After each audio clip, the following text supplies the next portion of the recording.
蓄膿症を治療中の猫が鼻がムズムズしたのかくしゃみを繰り返していて、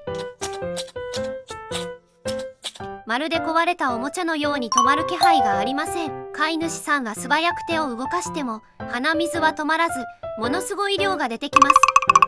残った鼻水を取り除こうと飼い主さんがもう一度挑戦すると、ムズムズした猫はまたくしゃみを始めます。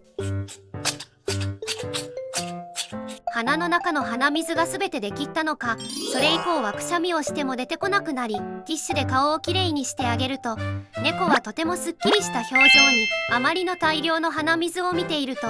見ているこちらもなんだかすっきりした気分になりますね。